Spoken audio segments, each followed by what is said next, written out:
আসসালামু আলাইকুম। আমি আশিক মাহমুদ আবারও তোমাদের মাঝে হাজির হয়েছি ট্রান্সফরমেশনের পার্ট 3 নিয়ে। দেখো এখানে ট্রান্সফরমেশনের পার্ট 3 তে থাকবে সিম্পল, কমপ্লেক্স, কম্পাউন্ড। এটা অনেক বড় সিলেবাস, ভিডিওটা একটু বড় হতে পারে, তবে তোমরা অবশ্যই মন দিয়ে শুনবা। আমি দেখো ট্রান্সফরমেশনের পার্ট 3 তে আমি 3টা টার্মস লিখেছি। একটা হচ্ছে সিম্পল, একটা হচ্ছে কমপ্লেক্স, আর একটা হচ্ছে কম্পাউন্ড। সিম্পল, কমপ্লেক্স, কম্পাউন্ড, এই সেন্টেন্সগুলো আসতে পারে তোমাকে সিম্পল সেন্টেন্স থেকে কমপ্লেক্সে রূপান্তর আসতে পারে, সিম্পল থেকে কম্পাউন্ড আসতে পারে, আবার কম্পাউন্ড থেকে সিম্পলেও আসতে পারে, আবার কমপ্লেক্স থেকেও সিম্পল আসতে পারবে। এক কথায় একটা সেন্টেন্স আর একটা সেন্টেন্সের রূপান্তর হিসেবে তোমার প্রশ্ন আসতে পারে। তবে এখানে কিছু জিনিস না জানলে নয়, দেখি আমরা একটু। দেখো সিম্পল সেন্টেন্সে আমি লিখেছি একটি ফাইনাইট ভার্ব থাকতে হবে, অর্থাৎ একটি মূল ভার্ব থাকতে হবেই সিম্পল সেন্টেন্সে। কমপ্লেক্স সেন্টেন্সে কমপক্ষে 2টি ফাইনাইট ভার্ব, হ্যাঁ 2 এর বেশি হতে পারে। আর এখানে লেখা আছে 2 বা এর অধিক বাক্য থাকতে হবে। বাক্য কিন্তু 2 এর থেকে বেশি, 2 থাকতে হবে অথবা 2 এর থেকে বেশি হতে হবে। একটি প্রিন্সিপাল ক্লজ, প্রিন্সিপাল ক্লজ কি, সাবঅর্ডিনেট ক্লজ কি, দেখবো আমি ইতিমধ্যে আমার প্লেলিস্ট থেকে দেখে নিবা, ওখানে দেওয়া আছে যে ক্লজ কাকে বলে, ক্লজ কোন ক্লজ কেমন হয়, সিম্পল সেন্টেন্স কেমন হয়, কমপ্লেক্স সেন্টেন্স কেমন হয়, প্রিন্সিপাল ক্লজ কেমন হয়, সাবঅর্ডিনেট ক্লজ কেমন হয়। ওই যদি ক্লজ বুঝতে কারো সমস্যা হয় তাহলে অবশ্যই ক্লজের ক্লাসটা দেখে আসতে পারো, এটা তোমরা ভালো বুঝতে পারবা। তাহলে এখানে প্রিন্সিপাল ক্লজ ও একের অধিক সাবঅর্ডিনেট ক্লজ, এটা মনে রাখবা যে কমপ্লেক্স সেন্টেন্সে প্রিন্সিপাল ক্লজ থাকবে একটি, আর সাবঅর্ডিনেট অর্থাৎ নির্ভরশীল ক্লজ, একটা ক্লজ আরেকটা ক্লজের উপর নির্ভর করবে, এরকম ক্লজ থাকবে 2টি। এবার দেখো কম্পাউন্ড সেন্টেন্স, 2 বা এর অধিক, মানে 2টা কমপক্ষে থাকতে হবে, তার থেকে আরো অনেক হতে পারে, 3টা হতে পারে, 4টা হতে পারে, অনেকগুলো প্রিন্সিপাল ক্লজ থাকে। এটি মূলত এন্ড অর বাট ও এন্ড সো দ্বারা যুক্ত থাকে। তাহলে কম্পাউন্ড সেন্টেন্স আর কমপ্লেক্স সেন্টেন্স একই প্রায়। কম্পাউন্ড সেন্টেন্সে 2 এর অধিক বাক্য থাকবে, তবে সবগুলা প্রিন্সিপাল, প্রত্যেকটা ক্লজই প্রিন্সিপাল ক্লজ কম্পাউন্ড সেন্টেন্সে। আর কমপ্লেক্স সেন্টেন্সে একটি মাত্র প্রিন্সিপাল ক্লজ আর বাকি সবগুলা সাবঅর্ডিনেট ক্লজ। হ্যাঁ দেখো এবার রুল, আমরা এখন সিম্পল কমপ্লেক্স সেন্টেন্স কিভাবে বানাতে হয়, সিম্পল সেন্টেন্স কিভাবে বানাতে হয়, কমপ্লেক্স কম্পাউন্ড কিভাবে তৈরি করতে হয় সেগুলো এখন শিখবো। দেখো এখন বলা আছে ভার্বের সাথে আইএনজি দিয়ে শুরু হলে সেটা কমপ্লেক্স ও কম্পাউন্ড করার নিয়ম। তাহলে আমরা অবশ্যই বুঝতে পারছি যেটা এখন দেওয়া থাকবে সেটা সিম্পল সেন্টেন্স। দেখো opening the door comma she saw me, opening the door comma she saw me, and opening the door. দেখো এই সেন্টেন্সে কোনো সাবজেক্ট নেই, ভার্ব আছে। কোনো সেন্টেন্সে যদি সাবজেক্ট না থাকে, শুরুতে যদি আইএনজি থাকে, সেটার ভার্বের কাজ করে না, হয় জেরান্ডের কাজ করবে, না হয় প্রেজেন্ট পার্টিসিপলের কাজ করবে। তাহলে জিরান্ড কি, প্রেজেন্ট পার্টিসিপল কি, এটাও জানা উচিত। এটা সম্বন্ধে আমি একটা ভিডিও দিয়ে দিয়েছি, তোমরা সেটা দেখে নিবা। দেখো opening the door comma she saw me, তাহলে খেয়াল রাখো এটা হচ্ছে সিম্পল সেন্টেন্স, কারণ দেখো একটা সাবজেক্ট একটা মূল ভার্ব। যে বাক্যে একটা মাত্র সাবজেক্ট থাকে, একটা মাত্র মূল ভার্ব থাকে, তাকে সিম্পল সেন্টেন্স বলা হয়। তাহলে এই সেন্টেন্সে একটা মাত্র মূল ভার্ব আর একটা মাত্র সাবজেক্ট আছে, অর্থাৎ এটা সিম্পল সেন্টেন্স। আর আমি আগে লিখেছি যে আইএনজি দিয়ে যদি শুরু হয়, সেই সেন্টেন্সকে যদি কমপ্লেক্স করতে হয় তাহলে নিয়মটা একটু খেয়াল রাখো। মনে রাখবা আইএনজি দিয়ে শুরু হলে কমপ্লেক্স করতে গেলে প্রথমে আসবে হোয়েন, তাহলে প্রথমে আসবে হোয়েন, তারপরে প্লাস, তাহলে হোয়েন আসলো প্রথমে, তারপরে প্লাস হবে। পরবর্তী সেন্টেন্সের সাবজেক্টটা এখানে বসে যায়, কিন্তু দেখো যদি ওই সেন্টেন্সের অবজেক্ট থাকে, সেই অবজেক্টটাকে সাবজেক্ট বানাতে হবে। তাহলে দেখো তো আবার subject, when plus subject, when plus subject plus একই টেন্স, একই টেন্স। একটু খেয়াল রাখতে হবে, মনে রাখবা যে হোয়েন যুক্ত বাক্য 2টা সেন্টেন্সই একই টেন্স হতে হবে। যেমন দেখো তাহলে হোয়েন, পরবর্তী বাক্যের অবজেক্টকে সাবজেক্ট বানালাম হোয়েন আই, এবার এটা স পাস্ট ফর্মে ছিল, তাহলে আমরা জানি কি সাবজেক্টের পরে ভার্ব বসে, ভার্ব এখানে ওপেনিং ছিল, ওপেনিং কে প্রথমে আমরা ওপেন করলাম, ওপেন বসাবো নাকি ওপেনিং বসাবো এটা ফলো করবে পরের বাক্যের উপরে। দেখো পরের বাক্যে আমাদের স আছে, স পাস্ট ফর্ম, সো এটাকে আমাদের পাস্ট ফর্ম করতে হবে। তাহলে when I opened the door, কমা আর বাকি বাক্য বসিয়ে দিয়েছি she saw me। তাহলে খেয়াল রাখো যে একটা সিম্পল সেন্টেন্সে যদি আইএনজি দিয়ে শুরু হয় কমপ্লেক্স করার সময় when নিয়ে আসতে হবে, এটা তোমাকে সবার আগে মনে রাখতে হবে। তারপর দেখতে হবে পরের বাক্যটি কোন টেন্সে আছে, যে টেন্সে আসে এটা সেই একই টেন্সে করতে হবে। এবার কম্পাউন্ড করতে হলে কি হবে, মনে রাখবা যে when যুক্ত বাক্যকে, দেখো when ছিল, এই বাক্যকে যদি কম্পাউন্ড করতে হয় তাহলে কম্পাউন্ড করতে হলে when উঠে যাবে, তার মাঝখানে and আসবে। আমি আগে বলেছিলাম যে যখন কম্পাউন্ড সেন্টেন্স আলোচনা করছিলাম ওখানে বলেছিলাম যে কম্পাউন্ড সেন্টেন্সে and or but O and so বসালে ভালো হবে। দেখো এখানে and দিয়েছি, এটা আমাদের হলো কম্পাউন্ড সেন্টেন্স।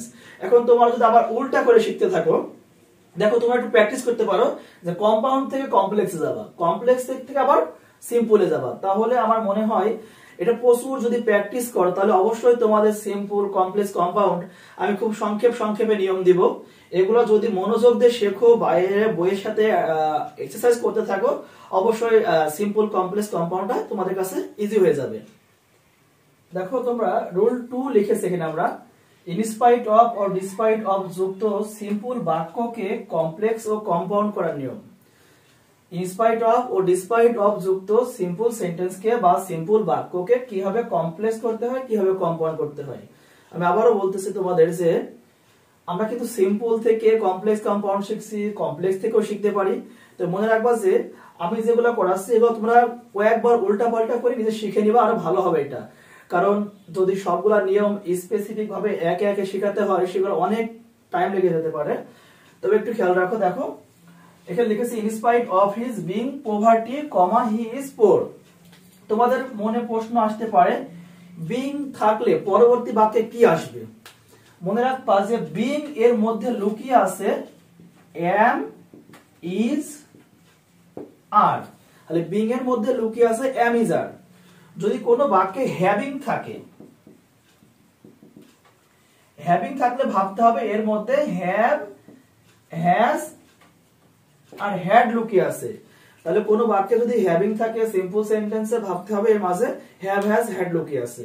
যদি বিং থাকে তাহলে am, is, are, was, were, am, is, are, was, were লুকিয়ে আছে, am, is, are, was, were লুকিয়ে আছে। তাহলে দেখো আমরা এখন দেখো এখানে লিখেছি in spite of his being poverty.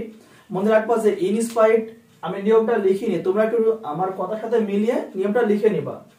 দেখো ইনস্পাইট অফ, মনে রাখবা যে ইনস্পাইট অফ আর ডিসপাইট যদি সিম্পল সেন্টেন্সে থাকে, এটা সিম্পল সেন্টেন্সে থাকে, এটাকে যদি কমপ্লেক্স করতে হয় প্রথমে তুমি দো অথবা অল দো নিয়ে আসবা, দো অথবা অল দো নিয়ে আসবা। দেখো ইনস্পাইট অফ আর ডিসপাইট উঠে গিয়ে প্রথমে কি আসবে, দো অথবা অল দো আসছে। এবার দেখতে হবে যে এর পরে কোনো পসেসিভ ফর্ম আছে কিনা। হ্যাঁ আছে, হিজ, না থাকলেও সমস্যা নাই। দেখবা পরবর্তী বাক্যে যে সাবজেক্ট থাকবে সেটা শুরুতে বসে যাবে। তাহলে ইনস্পাইট দো অল দো হি, এই হি বসে গেছে, পরবর্তী বাক্যটা প্রেজেন্ট ফর্ম ছিল, ওই জন্য এইটা আমাদেরকে প্রেজেন্ট ফর্ম করতে হবে। ওই জন্য ভাবতে হবে যে এখানে বিং এর মধ্যে লুকিয়ে আছে am অথবা is অথবা are, was, were কিন্তু নাই, কারণ এটা পাস্ট ফর্ম না। পাস্ট ফর্ম হলে এখানে is এর জায়গায় হতো was। তাহলে দো although he is poor, comma he is honest. আবার এটা মনে রাখতে হবে যে দো অলদো বা ইনস্পাইট অফ এই যুক্ত সেন্টেন্সকে কম্পাউন্ড করতে হলে মাঝে বাট আসে। তাহলে দেখো হি is poor but he is honest. দো অলদো যুক্ত সেন্টেন্সকে যদি কম্পাউন্ড করতে হয় তাহলে মাঝে বাট আসে। তোমরা এই উদাহরণগুলা আমি বারবার বলতেছি যে এগুলা সিম্পল থেকে কমপ্লেক্স করবা, কমপ্লেক্স থেকে কম্পাউন্ড করবা, এই বাক্যটা আবার উল্টিয়ে নিবা। তবে হ্যাঁ তোমাদের বোঝার সুবিধার্থে আমি পরবর্তী ভিডিওয় অবশ্যই প্রচুর সিম্পল, কমপ্লেক্স, কম্পাউন্ড সেন্টেন্সের এক্সারসাইজ নিয়ে হাজির হব। আর এটা যত প্রকারের সমস্যা থাকে সবগুলো সমাধান করার চেষ্টা করব ইনশাআল্লাহ। পাশে থাকো, প্রত্যেকটা ভিডিও তোমরা পেয়ে যাবা। দেখো তোমরা রুল 3 নিয়ে হাজির হয়েছে আবারো। সিন্স যুক্ত কমপ্লেক্স সেন্টেন্সকে সিম্পল ও কম্পাউন্ড করতে হবে যেভাবে।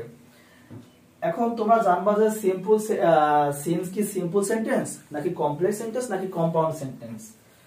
দেখো লিখেছি যে সকল ডাব্লিউএস কোশ্চেন, সকল ডাব্লিউএস কোশ্চেন কোনগুলা, what, which, where, how, when, অনেক আছে আরো। তারপর if, as if, since, as, because, though, although, তারপর it that, so that, provided that, এই সবগুলা কিন্তু আমাদের বসে হচ্ছে কমপ্লেক্স সেন্টেন্সে। কোন সেন্টেন্সে বসে? কমপ্লেক্স সেন্টেন্সে। তাহলে দেখো এইগুলা কোনো বাক্যের মধ্যে থাকলে সেগুলা কমপ্লেক্স সেন্টেন্স হবে। তাহলে এখানে লেখা আছে since the weather was very cold, comma there were no birds or animals. তোমরা নিঃসন্দেহে আগে এটা দেখে বুঝতে হবে এটা কমপ্লেক্স সেন্টেন্স। এই বাকিগুলো দেখো কি করেছি আমরা, এটাকে সিম্পল করেছি কিভাবে, কম্পাউন্ড করেছি কিভাবে। বারবার মনে রাখবা যে কোন সেন্টেন্সে যদি am is R was are থাকে তাহলে বিং বিং করে দিলে সেই সেন্টেন্সে আর মূল ভাব থাকে না। সরি, দেখো তাহলে the weather being very cold, দেখো তো ওয়াজ ছিল, সেটাকে আমরা কি বানিয়েছি? বিং বানিয়েছি। আর সিন্স অবশ্যই উঠে যাবে, কারণ সিন্স বসে কমপ্লেক্স সেন্টেন্সে। কোন সেন্টেন্সে বসে? কমপ্লেক্স। আর করতেছে সিম্পল, সেটা উঠে যাবে। The weather being very cold, আবহাওয়া খুব ঠান্ডা হওয়ার কারণে। দেখো এই সেন্টেন্সে আর কোনো মূল ভাব নাই, কারণ আমি বলেছি কোনো ভার্বের সাথে যদি আইএনজি হয়ে যায় সেটা হয় প্রেজেন্ট পার্টিসিপল হবে, না হয় জিরান্ড হয়ে যাবে। আর জিরান্ড আর প্রেজেন্ট পার্টিসিপল কখনোই ভার্বের কাজ করে না। তাহলে comma there were no birds or animals, simple হয়ে গেছে। এবার দেখো কম্পাউন্ড সেন্টেন্স, মনে রাখবা সিন্স যুক্ত বাক্যকে যদি কম্পাউন্ড করো তাহলে মাঝে এন্ড বসাবা। তার সবচেয়ে ভালো হয় বসালে এন্ড সো, এন্ড বা এন্ড সো দুটাই বসালে হবে। তাহলে মনে রাখবা যে the weather was very cold and so বা and there were no birds or animals, কারণ কম্পাউন্ড সেন্টেন্সে এন্ড অর বাট ও এন্ড সো বসালে ভালো হবে। তাহলে এই যে উদাহরণগুলো আবারও বলছি, এগুলা তোমরা কম্পাউন্ড থেকে আবার কমপ্লেক্স বানাবা, কমপ্লেক্স থেকে সিম্পলে যাবা, প্রত্যেকটা সেন্টেন্স চেঞ্জ করতে থাকবা। দেখো একাই তোমার সিম্পল, কমপ্লেক্স, কম্পাউন্ড সেন্টেন্স হয়ে যাবে। কারণ এর থেকে সহজ আমার মনে হয় আর হবে না, কারণ আমি অতি সংক্ষেপে করার চেষ্টা করেছি। এত সহজ করে নিয়ম কোনো বইতেও তোমরা পাবা না। ইনশাআল্লাহ চেষ্টা করবা, এগুলো আরো শিখতে পারবা। দেখো আমি প্রথমেই দুঃখ প্রকাশ করছি যে আমি রুল 3 তোমরা সবাই দেখবা। রুল 3 তে আমি একটা কথা বলেছি, হয়তো মুখ দিয়ে সঠিক লেখার সময় ভুল লেখা হয়েছে। সেখানে লেখা ছিল প্রথমে সিন্স যুক্ত বাক্য কমপ্লেক্স হয়। আমি মুখে হয়তো বলেছি কমপ্লেক্স, তার পাশে হয়তো আমি ভুল করে সিম্পল লিখে বলেছি। সেটা তোমরা একটু ঠিক করে নিবা যে সিন্স যুক্ত বাক্য কমপ্লেক্স, ওর পাশে কমপ্লেক্স লিখে নিবা। হ্যাঁ, এবার দেখো ইন প্লাস বড় সময় বা বড় স্থান, ইন এর পরে যদি বড় সময় বা বড় স্থান, ইন না হয়ে ডিউরিং ও হতে পারে, ডিউরিং। আর ডিউরিং বা ইন এর পরে যদি বড় সময় বা বড় স্থান থাকে, অথবা এট বা at the time of, at the time of এর পরে ছোট সময় বা ছোট স্থান হতে পারে, ছোট সময় বা ছোট স্থান হতে পারে। তারপর এট দা এজ অফ এর পরে বয়স বোঝায়। তাহলে ইন বা ডিউরিং এর পরে যদি বড় সময় বড় স্থান থাকে, এবং এট বা এট দা টাইম অফ এর পরে যদি ছোট সময় বা ছোট স্থান থাকে, এট দা এজ অফ এর পরে যদি বয়স উল্লেখ থাকে, সেগুলা ভাববা যে সিম্পল সেন্টেন্স। দেখো বোঝায় যা সিম্পল সেন্টেন্স। এগুলোকে কমপ্লেক্স ও কম্পাউন্ড করতে হয় কিভাবে। কমপ্লেক্স কম্পাউন্ড করতে পারলে আমরা আবার সিম্পল সেন্টেন্সে ফিরে আসতে পারবো। দেখো এখানে লেখা আছে simple sentence. In winter, comma we went to Cox's Bazar, আমরা শীতকালে কক্সবাজার গিয়েছিলাম। এখন দেখো তো এটা সিম্পল সেন্টেন্স নাকি কমপ্লেক্স সেন্টেন্স নাকি কম্পাউন্ড সেন্টেন্স। এখন সিম্পল নাকি কমপ্লেক্স নাকি কম্পাউন্ড। দেখো আমি কিছুক্ষণ আগে লিখেছিলাম যে কমপ্লেক্স হতে হলে ডাব্লিউএস কোশ্চেন লাগবে, এখানে কোথাও সেটা নাই। অ্যাজ ইফ, দো, অলদো, সিন্স, অ্যাজ, বিকজ, আরো অনেক কিছু যেগুলো লাগে কমপ্লেক্স সেন্টেন্সে, সেগুলো কিন্তু এই বাক্যের মধ্যে নাই। তাহলে বাক্যের মধ্যে যখন নাই, তাহলে এটা অবশ্যই সিম্পল সেন্টেন্স। আর তার থেকে বড় কথা বললাম কি, ইন বা ডিউরিং এর পরে যদি কোনো বড় সময় থাকে, সেগুলোকে বলা হবে সিম্পল সেন্টেন্স। এন্ড বড় সময় বলতে কি বোঝো? মনে রাখবা যে এক সপ্তাহ থেকে পৃথিবীর সকল সময়কে বড় সময় বলা হবে। তাহলে উইক, উইকের পূর্বে ইন বসে। ইয়ার, বছরের পূর্বে ইন বসে। সিজন মানে ঋতু, সকল ঋতুর পূর্বে দেখো ইন বসে। উইন্টার তো অবশ্যই একটা ঋতুর নাম, ওই জন্য আগে ইন বসছে। তাহলে এইটাকে যদি আমরা কমপ্লেক্স করতে হয়, মনে রাখবা এই যে ইন প্লাস বড় সময়, এট প্লাস ছোট সময়, এট দা এজ অফ বয়স, এগুলো যদি থাকে, তাকে কমপ্লেক্স করার সময় তোমরা একটু প্রথমেই হোয়েন নিয়ে আসবা। কারণ দেখো প্রত্যেকটা কিন্তু সময় বোঝাচ্ছে, আর সময় বোঝালে কিন্তু কমপ্লেক্স করার সময় প্রথমে কি আসবে? হোয়েন আসবে। আমি যে কথাগুলো মুখ দিয়ে বলতেছি তোমরা সেগুলো নিচে নিয়ম আকারে লিখে নিবা। তাহলে প্রথমে হোয়েন আসবে, তারপরে বাইরে থেকে ইট, একদম মুখস্থ যে এই যে এইগুলো থাকলে কমপ্লেক্স করার সময় প্রথমে তুমি হোয়েন নিয়ে আসবা, তারপরে একটা ইট নিয়ে আসবা, আইটি ইট। তারপর দেখবা পরবর্তী বাক্যটা কোন টেন্সে আছে, কারণ আমরা জানি হোয়েন যুক্ত বাক্য দুইটা টেন্সই একই হয়। ইট নিয়ে আসলাম, পরবর্তী বাক্য ছিল পাস্ট টেন্স, এটা পাস্ট হতে হবে। আর এই ইটের পরে ওয়াজ, ওয়্যার, এম, ইজ আর নিয়ে আসলে ভালো হয়। তাহলে হোয়েন ইট ওয়াজ উইন্টার, কমা বাকি যা অংশ ছিল আমরা বসিয়ে দিয়েছি। তারপর দেখো কম্পাউন্ড সেন্টেন্স, এটা কিভাবে করব? It was winter and we went to Cox's Bazar. আমরা জানি কমপ্লেক্স থেকে কম্পাউন্ড করা সব থেকে সহজ, কারণ কমপ্লেক্স সেন্টেন্সে যেগুলো থাকে সেগুলোর মাঝখানে এন্ড বসালে সেগুলো কম্পাউন্ড হয়ে যাবে। তাহলে এগুলো প্রত্যেকটা আছে সিম্পল থেকে কমপ্লেক্স, কমপ্লেক্স থেকে কম্পাউন্ড। তোমরা আবার কি করবা, উদাহরণগুলো আবার ডাবল করে লিখবা তখন উল্টাবা, কম্পাউন্ড থেকে কমপ্লেক্স, কমপ্লেক্স থেকে সিম্পল, আবার এরকম করবা, কম্পাউন্ড থেকে একবারে সিম্পলে যাওয়ার চেষ্টা করবা। দেখো এখানে ইট ওয়াজ উইন্টার লেখা আছে, উইন্টার তো বড় সময়, আর বড় সময় যদি হয় তাহলে আমরা বলছিলাম যে সিম্পল করার সময় তুমি অবশ্যই বড় সময়ের আগে ইন বসালে সিম্পল হয়ে যাবে। এখানে উইন্টার বড় সময়, এর আগে দেখো যদি ইন বসাই, উইন্টার আগে ইন কমা দিয়ে বাকি অংশ বসালে হয়ে যাবে। এন্ড কিন্তু থাকবে না, কারণ এন্ড তো কম্পাউন্ড সেন্টেন্সে বসে। তাহলে এই নিয়মটা একটু গুরুত্ব সহকারে দেখবা। আমি আরো কিছু উদাহরণ লিখতেছি, তোমরা দেখতে থাকো। দেখো আমি রুল 4 এর আরেকটা উদাহরণ নিয়ে এসেছি। এট দ্য এজ অফ 4, 4 বছর বয়সে, he went to the orphanage, সে এতিমখানায় গিয়েছিল। এর সাথে কিন্তু জেরির নামটা মনে হয় তোমাদের কারোর মনে আছে, জেরি নামে একটা বালক ছিল যে 4 বছর বয়সে অরফানেজ মানে এতিমখানায় গিয়েছিল। এটা সিম্পল, কমপ্লেক্স না কম্পাউন্ড তোমরা অবশ্যই বুঝে গেছো, কারণ দেখো এখানে এট দ্য এজ অফ 4, আমি বলেছিলাম যে এট দ্য এজ অফ থাকলে সেটা সিম্পল সেন্টেন্স হবে। এখন দেখো তোমরা এখানে হোয়েন আছে, কেন হোয়েন? আমি কেবলই বলেছি যে এই at the age of, at the time of, in প্রত্যেকটা সময় বোঝায়। এটাকে কমপ্লেক্স করতে হলে প্রথমে কম্পাউন্ড হোয়েন নিয়ে আসতে হবে। তারপরে পরবর্তী সেন্টেন্সের সাবজেক্ট নিয়ে আসলাম হি, ওয়েন্ট তো পাস্ট টেন্স ছিল, তাহলে এখানে এম, ইজ আর, ওয়াজ আর কোনটা আসতে পারে? ওয়াজ আসবে। when he was 4, he went to the orphanage। এটা যদি কম্পাউন্ড করি তাহলে কি হবে? he was 4 and he went to the orphanage, he went to the orphanage, কারণ মাঝখানে এন্ড বসালে হয়ে যাবে কম্পাউন্ড, আর when তো থাকবে না কারণ when থাকে কমপ্লেক্স সেন্টেন্সে। হ্যাঁ দেখো আরেকটা উদাহরণ, সিম্পল কমপ্লেক্স কম্পাউন্ড। আবারও এট প্লাস সময়, সময় থাকলে সেটা এট এর পরে যদি সময় থাকে আমি লিখেছিলাম এট বা এট দা টাইম অফ লিখেছিলাম। তাহলে দেখো এটা আবারও সিম্পল সেন্টেন্স, আর এটা যুক্ত সেন্টেন্সকে মানে এই এট যুক্ত সেন্টেন্সকে কমপ্লেক্স করতে হলে প্রথমে হোয়েন আসবে, তারপর দেখো ইট, কারণ দেখো এই বাক্যে সময়কে বোঝাচ্ছিল, কাকে বোঝাচ্ছিল? সময়কে, ওই জন্য ইট নিয়ে এসেছি। আর আমি তো বলেছি যে এর পরে এম, ইজ আর, ওয়াজ আর নিয়ে আসতে হবে। এইগুলো যুক্ত সিম্পল সেন্টেন্সকে যদি কমপ্লেক্স বা কম্পাউন্ড করতে হয় এম, ইজ আর, ওয়াজ আর নিয়ে আসতে হবে। পরবর্তী বাক্য দেখে ফলো করতে হবে এম নিয়ে আসবো, ইজ নিয়ে আসবো, না ওয়াজ না ওয়্যার। দেখো পাস্ট টেন্স ছিল ওই জন্য আমরা ওয়াজ নিয়ে এসেছি। তাহলে when it was 10 AM, he woke up। এবার দেখো when তো উঠে যাবে কারণ কম্পাউন্ডে when তো থাকতে পারে না, কমপ্লেক্সে when থাকে। তাহলে it was 10 AM and he woke up, হ্যাঁ দেখো তোমরা এবার লিখেছি এখানে in order to R to, এটা সবচেয়ে বেশি আছে পরীক্ষায়, যে এই সেন্টেন্স থেকে প্রতিবার আসেই একটা নিয়ম থেকে প্রায় বারই কমন আসে যে সিম্পল বলতে পারে, কমপ্লেক্স বলতে পারে, আর কম্পাউন্ড বলতে পারে। এখন তুমি খেয়াল রাখো, দেখো এখানে in order to R to লিখেছি। in order to R to এর পরে ভার্ব যুক্ত সেন্টেন্সকে, সিম্পল সেন্টেন্সকে কমপ্লেক্স ও কম্পাউন্ড করার নিয়ম। আর in order to R to এটাকে মনে রাখবা যে উদ্দেশ্য বোঝায়। কি বোঝায়? উদ্দেশ্য বোঝায়। যেমন দেখো খেয়াল রাখো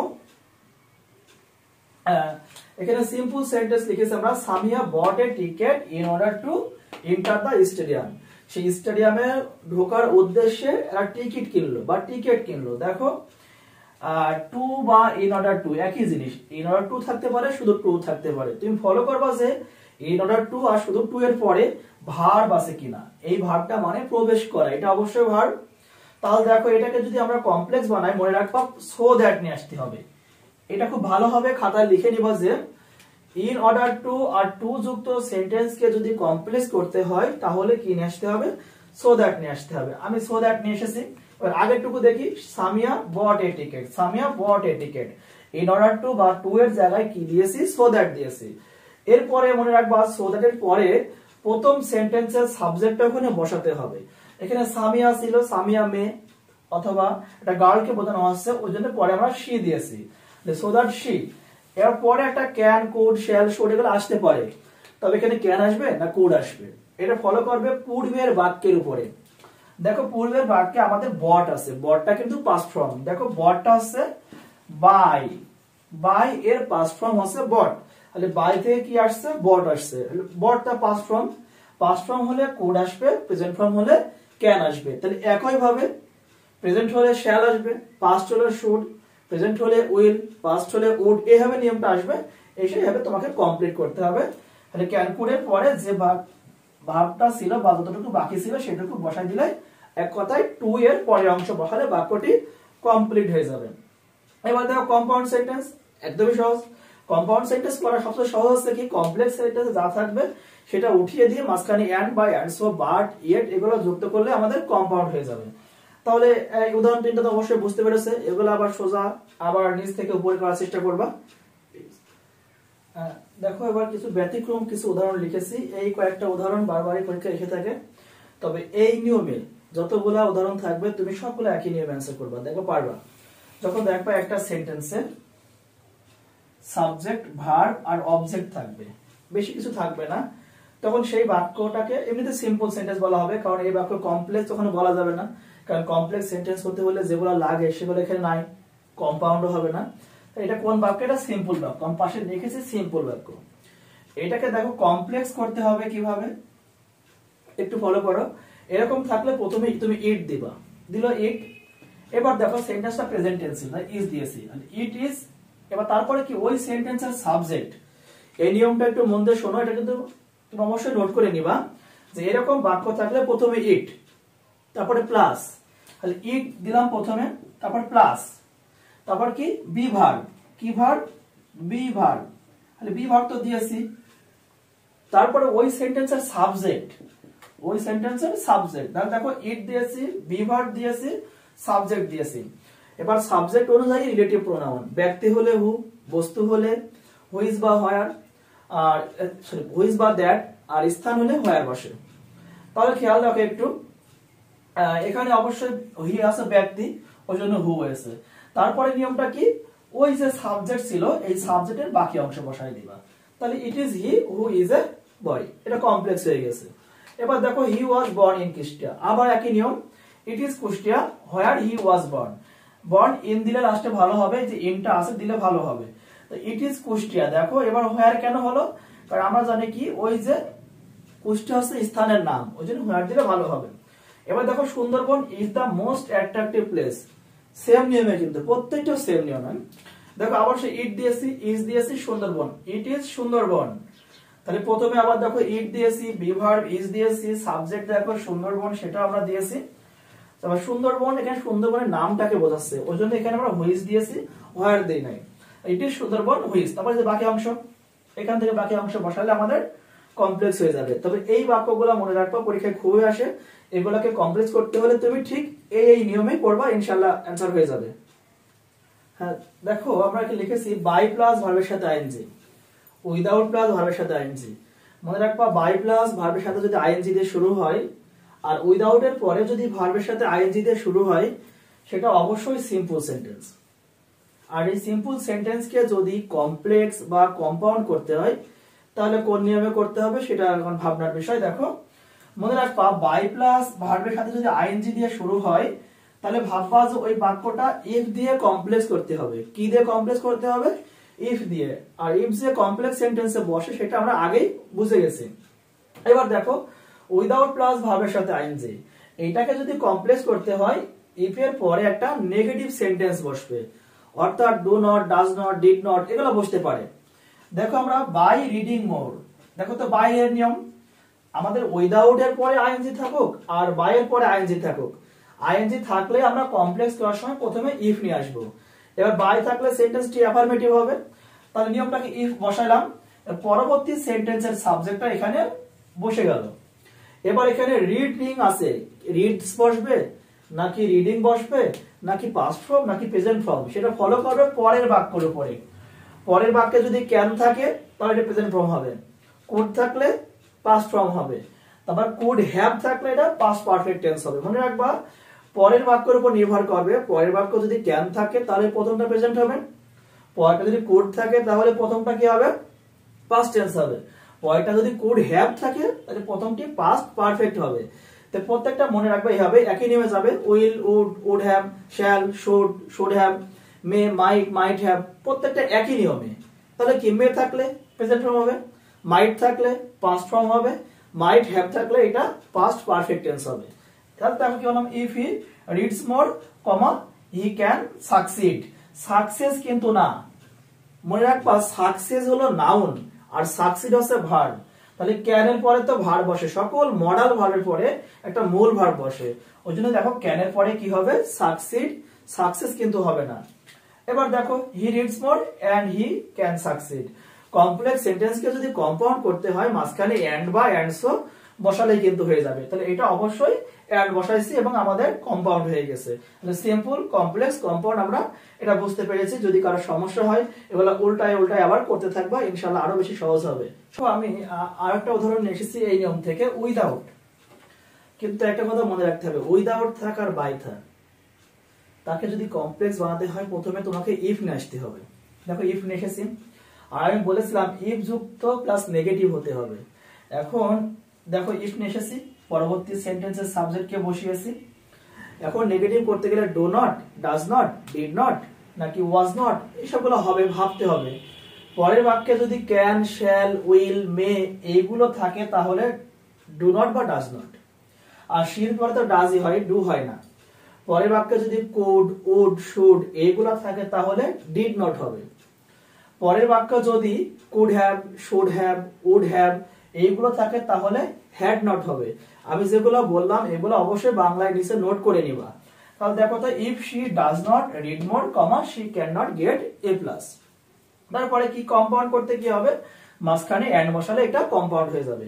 এই নিয়মটা সুন্দর করে এইভাবে করতে থাকো, ইনশাআল্লাহ ভালো কিছু হবে। আর আজকে সিম্পল, কমপ্লেক্স, কম্পাউন্ড আমি যা আলোচনা করলাম, আমার মনে হয় তোমরা যদি এগুলা ভালোভাবে প্র্যাকটিস করো, বিভিন্ন বই থেকে প্র্যাকটিস করতে থাকবা, তাহলে ইনশাআল্লাহ তোমরা পরীক্ষায় পুরোপুরি কমপ্লিট করতে পারবা। এর বাইরে কমপ্লেক্স, সিম্পল, কম্পাউন্ড সেন্টেন্স আসে না। আর এই সিম্পল, কমপ্লেক্স, কম্পাউন্ড সম্পর্কে আমি প্রায় 100টা উদাহরণ নিয়ে বিগত সালের প্রশ্ন রিসার্চ করে তোমাদের সামনে আমি নিয়ে আসবো। এখানে আলোচনা হবে, সেগুলো তোমরা শিখতে পারবা, সেগুলো দেখলে আরো ইজি হয়ে যাবে।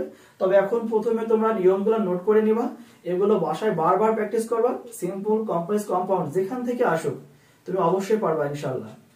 তবে যদি ভিডিওটা ভালো লাগে অবশ্যই আমাকে সাবস্ক্রাইব করবা, অবশ্যই আমার পাশে থাকবা। আর পরবর্তী ভিডিও পেতে অবশ্যই বেল আইকনে চাপ দিয়ে রাখো। আজকের মতো এখানে আমি বিদায় নিচ্ছি, আল্লাহ হাফেজ।